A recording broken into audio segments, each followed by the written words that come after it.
이 섬긴다는 말 자체가 아름답다고 여겨지는 것은 우리 기독교만이 아마 가질 수 있는 게 아닌가 생각해 보죠. 보통 사회에서 섬긴다라고 하는 개념은 그 밑에 사람이 위에 사람을, 종이 주인을, 지금 이렇게 미국이라든가 현대 사회의 어떤 평준화된 곳에서는 그렇게 그 싫은 소리는 안 읽는지 몰라도 얼마 전만 하더라도 이 섬긴다고 하는 거, 이것은 꽤 배타적인 말 중에 하나였죠. 그 밑에 놈이 위에 사람을 섬기는 거죠. 그리고 상놈이 양반을 섬기는 거죠. 특히 로마 시대 같으면 더더욱 이 종과 또 이 주인의 개념은 아주 차이가 나기 때문에 별로 그렇게 달갑지 않은 이야기이지만 예수님 이후에 이 섬김은 아름다운 것으로 자리매김을 하게 됩니다. 특히 나의 이득과 상관없는 섬김은 매우 아름답고 귀한 것이죠. 그래서 오늘 우리가 함께 받을 메시지는 자본주의의 힘이 쩌들어 있는 현대 사회에, 심지어 교회마저도 경종을 울릴 수 있는 청량 음료제로 다가올 수 있기를 바랍니다. 여러분, 예수님께서 말씀하셨습니다. 이른바 황금률입니다. 골든 룰. 남에게 대접을 받고자 하는 대로 너희도 남을 대접하라. 계속해서 몇 절 후에 또 이런 말씀으로 연결시킵니다. 주라, 그리하면 너희에게 줄 것이니 곧 후히 되어 누르고 흔들어 넘치도록 하여 너희에게 안겨주리라. 이 말씀도 다분히 자본주의적입니다. 그잖아요? 내가 하나를 투자했더니 여러 개를 받는다라는 개념입니다. 그런데 잘 보실 것은 하나님의 입장에서 볼 적에 이것은 자본주의라기보다 역자본주의입니다. 내가 하나를 받았더니 내가 너희에게 후히 되어 누르고 흔들어 넘치도록 하겠다. 이게 역자본주의죠. 나에게는 손해가 될 만한. 같은 개념을 우리가 가진다면 좋겠죠. 누가 나에게 하나를 줬으면, 그러니까 우리는 내가 주님 앞에 하나를 드렸더니 주님께서 나에게 이렇게 후히 되어 누르고 흔들어 넘치도록, 이것을 기대하지만 누가 나에게 하나를 주었을 때 내가 그에게 줄 것은 후히 되어 누르고 흔들어 넘치도록. 이것이 성경적인 역자본주의적 발상이 아닌가 생각해 봅니다. 여기 히브리 기자는요, 한 칸 더 나아갑니다. 아마 본문의 사건을 염두에 두고 글을 썼다 싶어요. 형제 사랑하기를 계속하고 손님 대접하기를 잊지 말라. 이로써 부지 중에 천사들을 대접한 이들이 있었느니라. 오늘의 메시지는요, 천사를 넘어섭니다. 그리고 부지불식간에 여호와 하나님까지도 섬기는, 대접하는, 즉 예수님의 선제를 대접하는 아브라함을 보여주죠. 대단한 영광 아닙니까? 우리 집에 누구누구가 심지어 전 국회의원이 찾아왔다 하더라도 하나의 영광으로 삼을 수 있을 만한데, 캘리포니아에 갔더니만은 어느 레스토랑 갔더니만은 이 자리가 누구였더라? 그러니까 전 대통령 누구가 앉았다 먹고 간 자리래요. 그리고 보니까 팻말까지 써놨습니다. 이 자리는 누가 앉았다. 정말 그 가문의, 아니 그 레스토랑의 영광으로 삼고 있을 정도인데, 여기 아브라함은 부지불식간에 여호와 하나님을, 예수님의 선제를 대접했다. 참 영광이죠. 그런 면에서 우리가 아브라함이 취한 행동, 이 두 가지를 제가 살펴보면서 함께 저희들도 그래야 되겠다 하는 각오를 가져보기를 원합니다. 첫 번째 볼 수 있는 사항은요, 친절이죠. 친절하자는 겁니다. 우리 아브라함의 친절을 우리가 본받자는 이야기입니다. 여러분, 첩보망이 세계적으로 가장 최고라 말할 수 있는 미국, 그리고 유럽의 우방 나라들이 오사마 빈 라덴을 잡기 위해서 10년의 세월이 흘렀습니다. 온 세계에 거미줄같이 첩보망이 있고 우수한 화력과 그리고 등등등 실력을 갖추었음에도 불구하고 오사마 빈 라덴을 잡기 위해서는 10년이 걸렸다면은 아마 그 원인을 오늘 우리가 읽을 이 본문에서 어느 정도 살펴볼 수 있지 않을까 생각을 해봅니다. 다시 말해서 나그네가 어떤 이유에서든 그 사람이 범죄자라 할지라도 찾아와서 유숙을 청한다면은, 좀 쉬기를 원한다면은 이유 불문하고 최고의 친절을 베풀며 안전 보장을 해야 된다라는 개념이 아브라함의 친절에서 그 유래를 찾을 수 있다 봅니다. 물론 아브라함이 친절의 시조는 아니에요. 그 당시의 풍습을 따라 했을 뿐입니다. 그렇지만 아브라함의 그 친절을 성경이 기록했기 때문에 이 친절이라고 하는 것이 매우 무게 있게 다가온다는 거죠. 뭐 동시대 인물이었던 롯도 보세요. 롯의 이제 다음 장에 우리 볼 부분이지만은 롯의 집에 방문한 두 천사들을 지극히 대접하지 않습니까? 그러니까 동네 사람들이 와가지고 그들을 어떻게 해코지하려고 할 적에 롯이 그러지 않습니까? 내게 남자를 알지 않은 두 처녀가 있다, 내 딸을 보내주겠다라고 할 정도로 자기에게 온, 자기 집에 유숙하고 있는 방문자들을 최대한 보호하려고 하는 것을 우리는 보게 됩니다. 또 세월이 좀 흘러가지고 누구죠? 그 이 사사 시대 때 그 베냐민 지파 그리고 로 말미암아 벌어진 사건 아시죠? 그래서 그 자기 집에 온 그 사람을 보호하기 위해서 그 주인이 뭐라는 거야? 내가 딸을 주겠다, 그 동네 사람들한테. 그리고 이 레위인의 첩도 주겠다. 이렇게 하면서 그 가급적이면은 자기에게 온 손님을 최대한 보호하려고 하는 그러한 자세를 우리가 볼 수가 있고요. 또 다윗도 사울 왕에게서 도망 다닐 때 그때 그 옆에 있었던 그 나발이라는 사람한테 가가지고 떡 좀 주시오 그랬어요. 우리 같은 개념에서는 안 주면 그뿐인데 왜 안 줬다고 해가지고 죽이려 했을까? 이상하지 않습니까?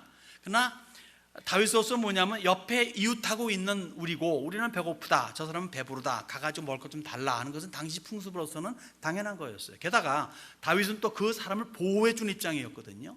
그럼에도 불구하고 이 사람은 다윗이 뭔데? 하면서 했기 때문에 그 사람은 결국 다음에 하나님께서 직접 치셔가지고 죽음을 면치 못한 것을 알 수가 있죠. 그러니까 친절이라고 하는 것은 매우 중요하다는 거죠. 아브라함의 이 기록은 그렇기 때문에 아브라함을 역시 믿음의 조상으로 알고 있는 이슬람 사람들에게 있어서는 더욱더 중요하게 다가옵니다. 십수년 전에 제가 요르단 갔을 적에 거기 요르단 베두인들을 상대로 하는 선교사님의 한 말씀 중에 이것이 기억이 나요. 이 사람들은 대단히 친절합니다. 엄청 친절합니다. 누가 가서 뭐 그냥 지나가다 밥 한 끼 달라 그러면 언제든지 즐겁게 최대한의 예우를 갖추고 대접합니다. 그리고 잘 보내줍니다.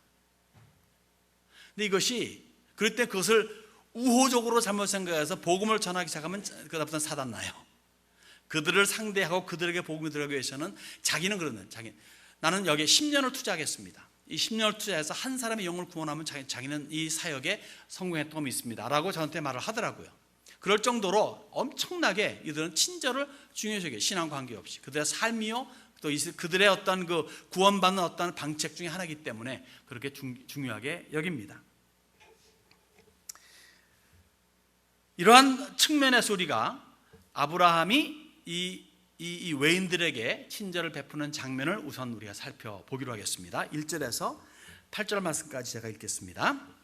여호와께서 마므레에 상수리 나무들이 있는 곳에서 아브라함에게 나타나시니라. 낮이 뜨거울 때에 그가 장막문에 앉아 있다가 눈을 들어본즉 사람 셋이 맞은편에 서 있습니다. 그가 그들을 보자 곧 장막문에서 달려나가 영접하며 몸을 땅에 굽혀 이르되 내 주여 내가 주께 은혜를 입었사오면 원하건대 종을 떠나 지나가지 마옵시고 물을 조금 가져오게 하사 당신들의 발을 씻으시고 나무 아래에서 쉬소서. 내가 떡을 조금 가져오리니 당신들의 마음을 상쾌하게 하신 후에 지나가소서. 당신들이 종에게 오셨음이니이다. 그들이 이르되 내 말대로 그리하라. 아브라함이 급히 장막으로 가서 사라에게 이르되 속히 고운 가루 세 스아를 가져다가 반죽하여 떡을 만들라 하고, 아브라함이 또 가축대 있는 곳으로 달려가서 기름지고 좋은 송아지를 잡아 하인에게 주니 그가 급히 요리한지라. 아브라함이 엉긴 젖과 우유와 하인이 요리한 송아지를 가져다가 그들 앞에 차려놓고 나무 아래에 모셔 섬에 그들이 먹으니라. 아브라함 앞에 갑자기 세 사람의 외인이, 스트레인저죠, 나그네가 나타납니다. 그냥 스쳐 지나가는 여행객이 아니에요. 여기 본문에 보게 되면은 셋이 맞은편에 서 있는지라 라고 말합니다. 셋이 맞은편에, 아브라함이 바라보고 있는 저와 맞은편에 서 있다는, 무슨 말입니까? 오늘의 표현으로 말씀드리면요, 누군가 우리 집 앞에 와가지고 초인종을 누르고 있는 겁니다. 띵동 하고 있는 거예요. 그냥 그 당시에는 그런 빌딩에 초인종이 없잖아요. 맞은편에 서서 이렇게 바라보고 있으면 마치 우리나라 얼마 전만 하더라도 옛날에 이렇게 지나가는 사람들 이리 오너라 하면 누가 와서 이렇게 왜 그러십니까 하듯이 이리 오너라의 표현이 이겁니다. 맞은편에 서서 이렇게 마주 보고 있는 겁니다. 때가 어느 때입니까?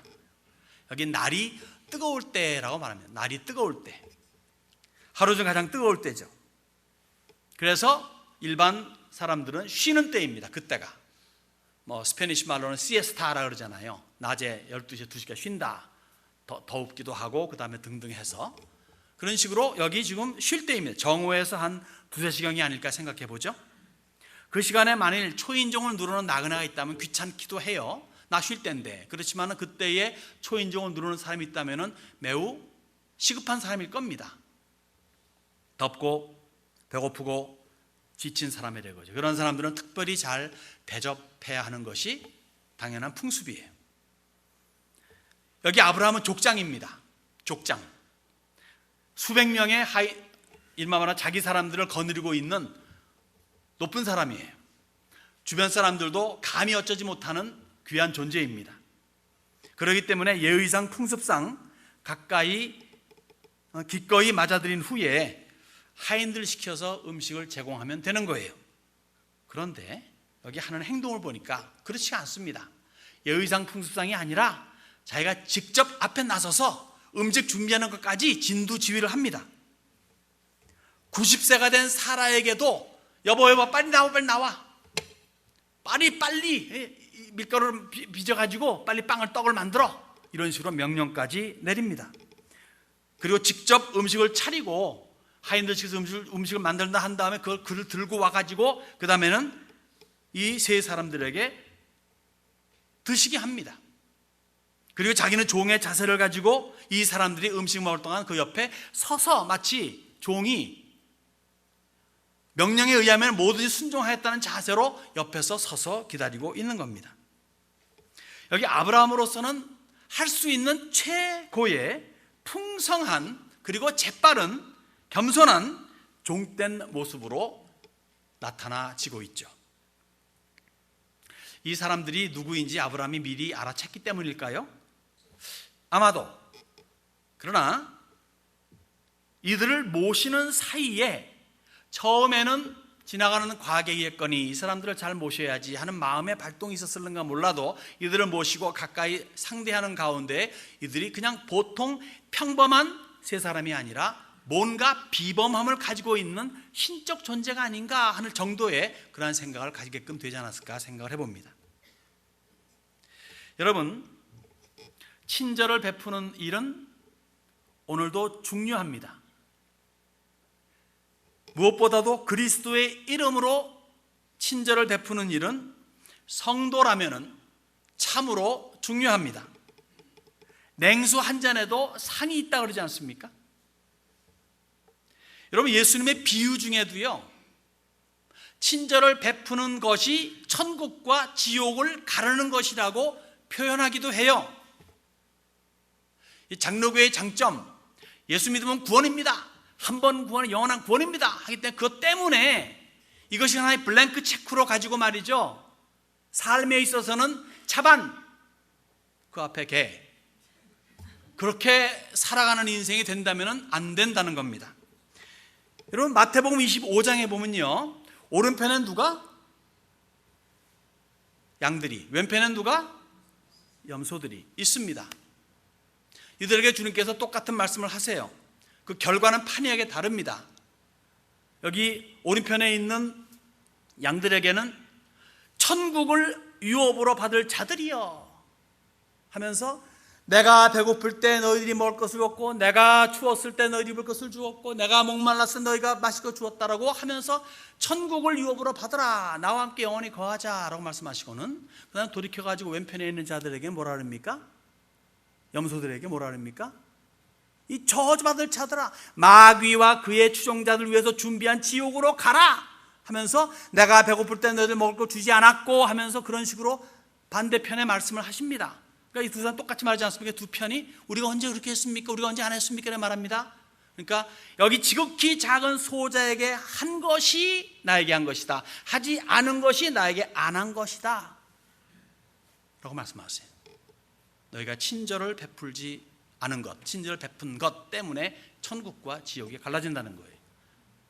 다시 말해서 예수를 믿는 믿음 안에는 타인들에게 향한 친절이 포함되었다는 거예요. 요한계시록 3장 보면요, 주님께서 교회 문을 두드리시지 않습니까? 내가 문을 두드리노니 누구는 문을 열고 영접하면 내가 그와 더불어 먹고 그는 나와 더불어 먹으리라 하지 않습니까? 친절하라는 거예요. 주님께 물론 당연하고 보통 세상 사람들에게도 친절하라라고 이렇게 강조하는 겁니다. 우리 그리스도인들은요, 인색하면 안 돼요. 야박하지 마십시오. 너무 계산적이지 마세요. 계산은 주님이 하십니다. 내가 이렇게 하면은 이렇게 오겠지? 이걸 기대하니까 이렇게 했는데 안 오니까 열나는 거예요. 계산하지 말고 친절을 베풀 수 있을 때 친절한, 내가 친절을 받았을 때 내가 이 사람에게 기필코 후이 되어 눌러줘야지 하는 마음의 자세. 물론 주님은 그렇게 말씀하지 않았습니다. 너희가 받았느냐? 그러면 못 받을 사람들에게 베풀라 그래요. 그러면 그 사람은 못 주기 때문에 나에게 축복기도 할 것이다. 그럼 그 축복이 너에게 갈 것이다. 그러니까 하나님께서 결국은 후이 되어 눌러주는 결과를 맺게 해주신다는 거죠. 아무튼 친절한, 여기 아브라함을 보면서 우리 역시 친절을 다짐해오는 것도 좋은 것이다 믿습니다. 그렇게 되니까 어떤 일이 벌어집니까? 이 사람들이 아브라함에게 베푸는 친절이 나타납니다. 사실 세 가지인데 우선 첫째적으로 첫 번째 친절을 9절과 10절 통해 봅니다. 그들이 아브라함에게 이르되 내 아내 사라가 어디 있느냐? 대답하되 장막에 있나이다. 그가 이르시되 내년 이맘때 내가 반드시 내게로 돌아오리니 내 아내 사라에게 아들이 있으리라 하시니 사라가 그 뒤 장막문에서 들었더라. 아브라함을 만난 지 24년 만에야 드디어 날짜를 알려주세요. 지난 장에 우리 볼 적에 24년이 지난 다음에서야 비로소 너에게서에서 한 칸 더 나가 사라에게서까지 나아가줬습니다. 날짜를 알려주진 않았어요. 근데 오늘 이 부분에 보니까 드디어 날짜를 알려줘요. 내년 이맘때에. 그리고 두 번째 반복하십니다. 내 아내 사라에게 아들이 있으리라. 얼마 전에 그 말씀을 아브라함에게 알려주셨습니다마는 두 번째 말씀하십니다. 그리고 그 뒤에, 장막문 뒤에 누가 있어요? 사라가 있습니다. 사라는 아직 모르고 있는 것 같아요. 아브라함이 말하지 않은 것 같습니다. 그러니까 이 말씀은 뭡니까? 사라도 들어라 라고 하시는, 친절을 베푸시는 주님이시라 이거죠. 이제쯤이면 사라도 알아야 되지 않겠니? 여러분, 원하던 게요, 현실로 이루어질라 치면요, 원한 것이 강하면 강할수록 더더욱 믿기 힘들어져요. 그렇지 않습니까? 그리고 특히 이제는 포기, 불가능이라고 할 적에 그것이 가능해진다고 하면 더더욱 믿기 힘들어지는 것이 사람입니다. 그래서 여기 사라는 지금 못 믿어가지고 불신앙의 허탈 웃음을 웃는 것을 우리는 11절에서 15절을 통해 볼 수가 있습니다. 아브라함과 사라는 나이가 많아 늙었고 사라에게는 여성의 생리가 끊어졌는지라. 사라가 속으로 웃고 이르되 내가 노쇠하였고 내 주인도 늙었으니 내가 무슨 즐거움이 있으리요. 여호와께서 아브라함에게 이르시되 사라가 왜 웃으며 이르기를 내가 늙었거늘 어떻게 아들을 낳으리요 하느냐. 여호와께 능하지 못한 일이 있겠느냐. 기한이 이를 때에 내가 내게로 돌아오리니 사라에게 아들이 있으리라. 사라가 두려워서 부인하여 이르되 내가 웃지 아니하였나이다. 이르시되 아니라 내가 웃었느니라. 장막 뒤에서 웃습니다. 불신앙의 웃음이에요. 그런데 이제 이것 다음에 이제 재미있는 이야기가 전개되는 겁니다. 물론 여기 하나님의 전지하신 면이 돋보입니다. 속 생각을 읽으시고 반응하시는, 사라가 혼자 속으로 입 밖으로 내지도 않은 속의 생각으로 그냥 씩하고 피식하니 웃었는데 그걸 두고 반응하시는 주님이세요. 어찌 보면은 좀 유치스러운 초딩 반응 같은 느낌을 가지게 됩니다. 재밌지 않습니까? 속에서, 장막 뒤에서 아무도 모르게 혼자서 이렇게 듣다가 했는데 하나님께서 아브라함을 보시면서 아브라함아, 왜 네 아내가 저 안에서 웃냐? 나 여호와 아니야. 나 여호와야. 내가 할 수 없는 게 없겠냐? 내가 다 하지. 좀 웃기지 않아요? 또 가만히 있으면 되는데 또 사라도 그 안에서 저 안 웃었어요. 더 웃기는 게 뭔지 아세요? 아니야, 너 웃었어. 아이고, 정말 초딩적인 아주 어린아이 같은 그런 이것이 왔다 갔다 하는 것 같습니다. 저는 이걸 이렇게 봅니다. 정말 보면 볼수록 볼 때마다 항상 저도 웃어요. 야, 정말. 그래서 감히 제가 생각해 본다면 이겁니다.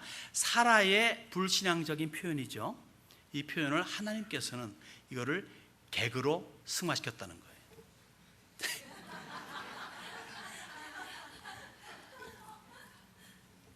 저도 그런 적이 종종 있어요. 이게 저도 그러니까 좀 서로 부끄럽잖아요. 어떤 일을 딱 접했을 적에 슬쩍 웃겨버리면서 끝내버리는 케이스도 없잖아. 저도 할 때가 있거든요. 저도 그걸 체험할 때도 있고.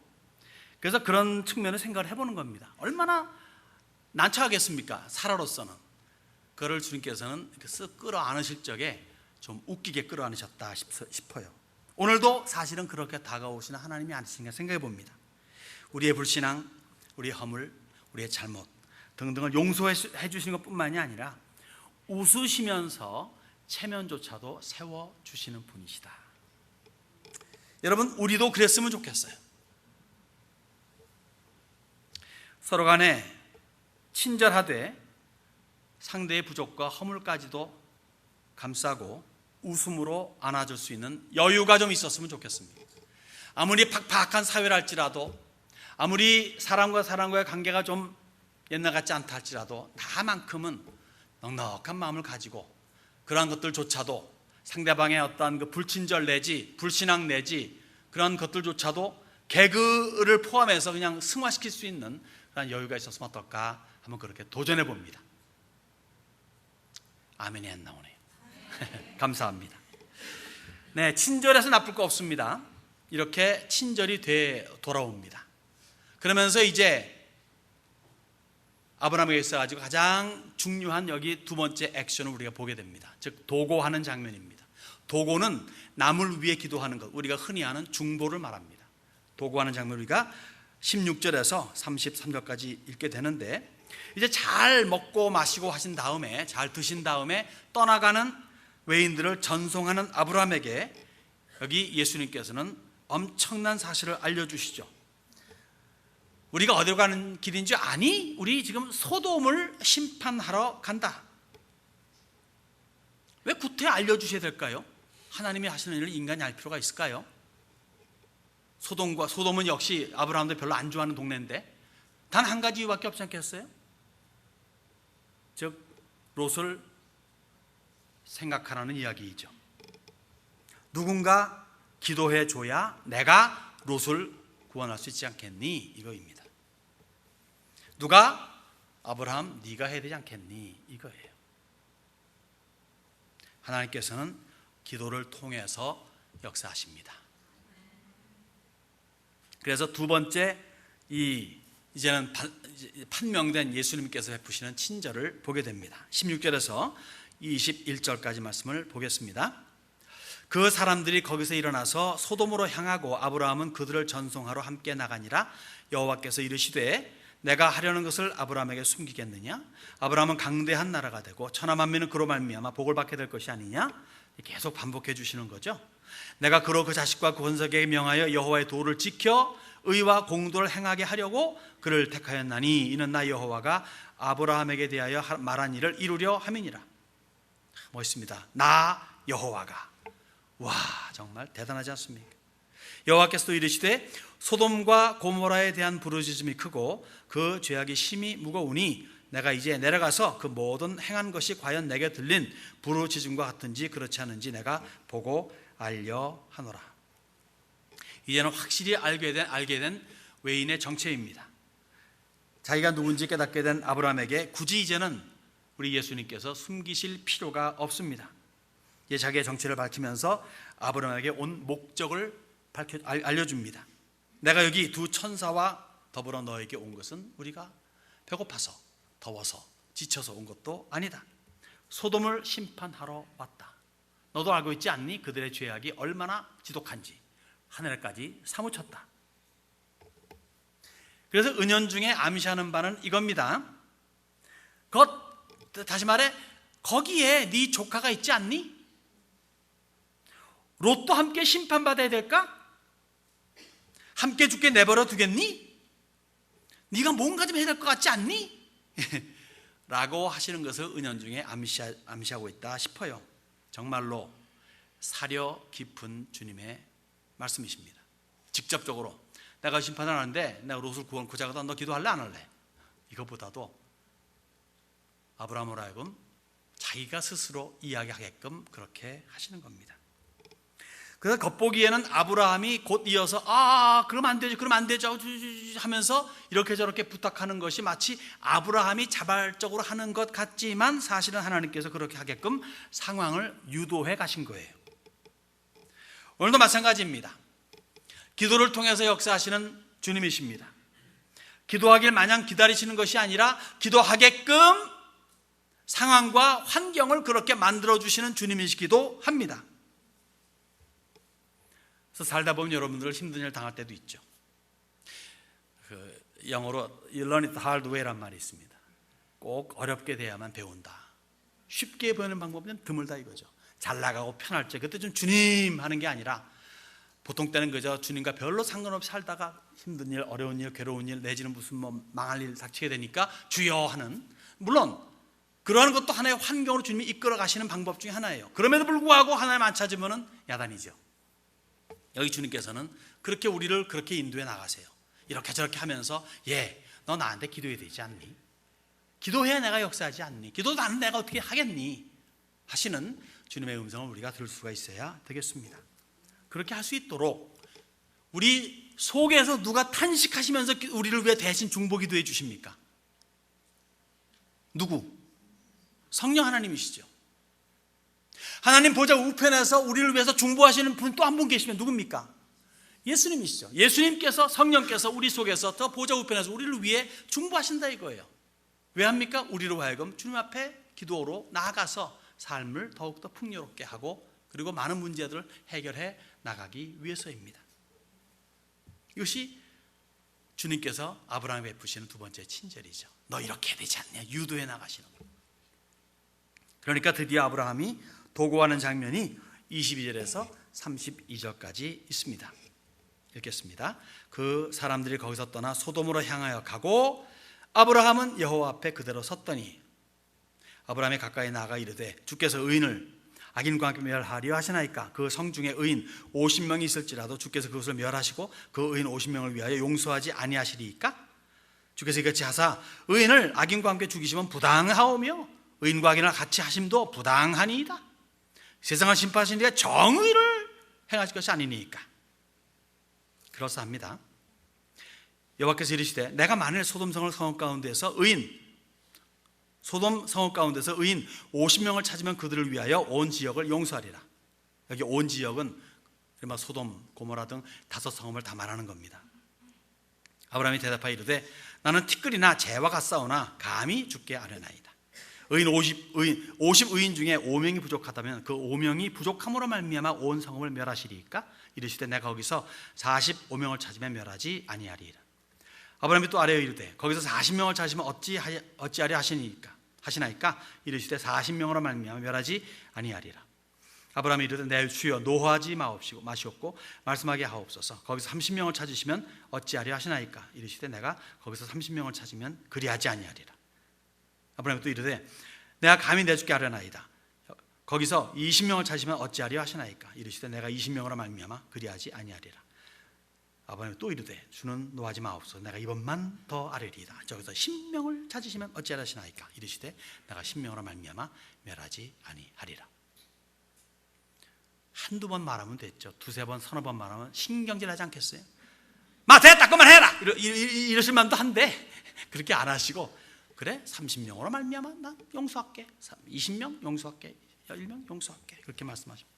사실 아브라함은요, 현재 그분이 누구인지 알게 됐으니까 아주 최고의 겸손을 가지고 최대한의 지식과 논리를 이끌어 가지고 지금 말씀하는 겁니다.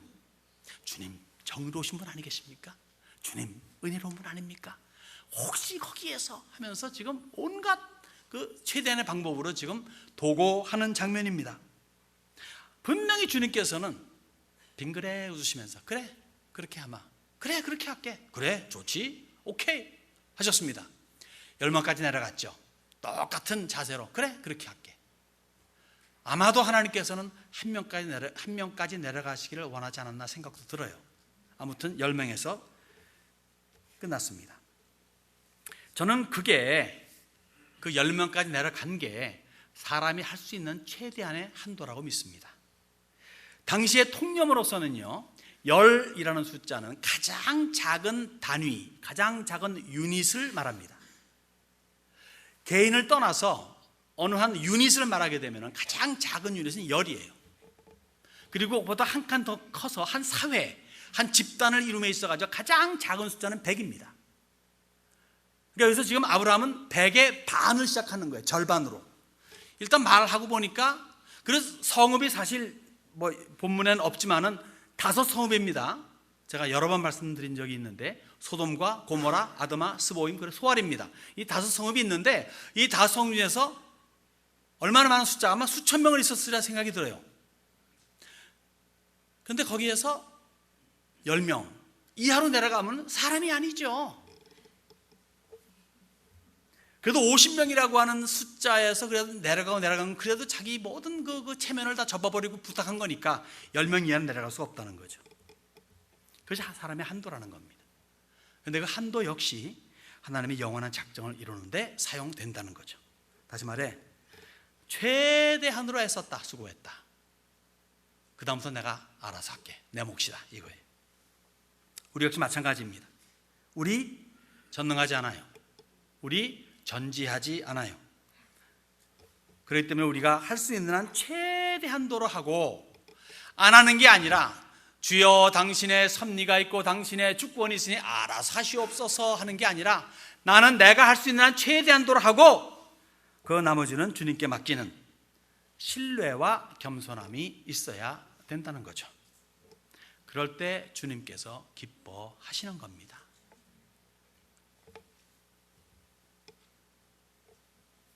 그러니까 여기 맨 마지막 절 33절에 보게 되면은 마지막 베푸시는 친절을 우리가 이렇게 암시적으로 볼 수가 있습니다. 여호와께서 아브라함과 말씀을 마치시고 가시니 아브라함도 자기 곳으로 돌아갔더라. 주님께서 알겠다, 네 말을 듣겠노라. 정녕 거기에서 의인 10명을 찾으면 내가 다 용서해 주리라. 아마도 제 생각에는요 이랬을 것 같아요. 더 없냐? 그만하면 충분하니? 확실하지? 하셨을 수도 있겠어요. 아까 말씀드렸듯이 아브라함도 더 이상 내려가면 나도 인간인데 그래도 체면이 있지, 족제비도 낯짝이 있다는데 벼룩이도 낯짝이 있다는데 나도 더 이상 할 수 없지, 예 그만하면 충분합니다 라고 했을 것 같아요. 뭐 제가 그렇게, 그래도 저도 그렇게 후한무치한 놈은 아닙니다. 헤헤헤.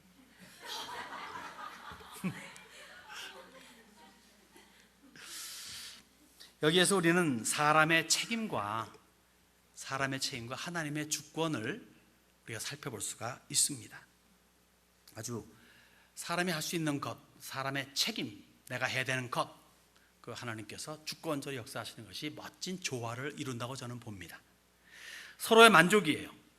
아브라함 역시 사람으로서 할 수 있는 최고까지 했습니다. 최대한으로 내려간 거예요. 그리고 나름 자신감을 가집니다. 에이, 설마 10명이 없겠어. 일단 롯의 아내 두 딸의 사위 6명은 있을 것 같고, 그 다음에 그 성 중에서 나도 아무리 내가 그 성들을 싫어하고 미워하지만 그 죄악성이 많다, 그 중에 어찌 3-4명의 의인이 없겠어 라고 생각해서 그도 안심했을 가능성이 있습니다. 만족하면서. 주님은 그러나 아시죠? 너의 최대한을 내가 받아들인다. 그 나머지 몫은 나다. 그리고 주님은 떠나가십니다. 떠나가시는데 그 다음에 소돔성에 나타나십니까? 안 나타나십니다. 전혀 그분이 나타나신 것은 아브라함을 위해서 나타나신 거예요. 아브라함은 주님의 친구니까. 친구를 위해 나타나신 겁니다. 마지막 친절을 더욱더 베푸시는 거죠. 사랑하는 여러분들, 한 번 친절을 베풀면요, 그 친절은 여러 배로 돌아옵니다. 사람에게는 하는 만큼 하는 것이, 하는 만큼 해서 되돌아오는 것이 그만큼 돌아오면 정상이라 라고 생각하는지 몰라도, 하나님께는 되로 주고 뭐로 받습니까? 말로 받는 것이 정상입니다.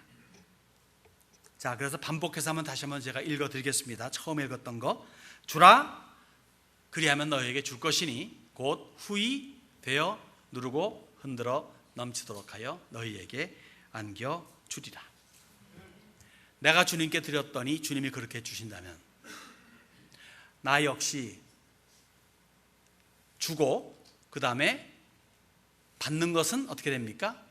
그렇게 받듯 내가 누구에게 받았으면 나 역시 그에게 그만큼 보다 플러스를 더 하고자 하는 그런 친절을 가지는 것이 마땅한 성도의 모습이다 믿습니다. 교회는 섬김을 바탕으로 합니다. 성도 간에는 주종관계가 아니에요. 상하, 계급 관계가 아닙니다. 평행, 수평적인 관계입니다. 형제, 자매 관계입니다. 그래서 서로의 섬김은 아름다운 섬김이 되어야 되는 거예요. 외인에게는 친절하고 가까운 이에게는 도구할 수 있는, 기도로 섬길 수 있는 셈이 아니 되어야 되겠습니다. 쉽습니까? 쉽지 않아요. 어렵습니다. 그러기에 노력과 열심히, 희생이 요구된다는 거죠. 예수님, 마지막으로 말씀드리고 싶은 것은 이겁니다. 예수님께서 얼마나 힘들었으면은, 얼마나 십자가 지는 게 힘들었으면은 나 지기 싫어요 라고 그렇게 울면서 기도했겠습니까? 그런데 지시고야 말았습니다. 그게 인생들을 향한 주님의 친절이었죠. 섬김의 아름다움, 이것의 궁극적인 대명사가 주님의 십자가입니다. 그 십자가를 지기 쉬웠다면은 그거는 모르는 말이죠. 모르는 사람들의 말입니다. 어려웠습니다. 우리 역시 친절의 십자가를 진다는 거, 남을 위해 기도한다는 거 쉬운 거 아닙니다. 그러기에 우리는 싫더라도 울면서 기도하면서라도 순종하는 자세를 가져야 되는 겁니다. 왜 그렇습니까? 우리는 신자니까. 신자는 예수 믿는 사람들이죠. 예수 믿는 사람도 어떤 사람들입니까? 다 그리스도의 제자들입니다. 그리스도의 제자들은 누굽니까? 그리스도를 닮아가는 사람들입니다. 스승이신 그리스도를 닮아가는 사람들. 예수님의 십자가 지셨으니 우리 역시 그 십자가를 지는 게 마땅한 줄로 믿습니다. 기도하겠습니다.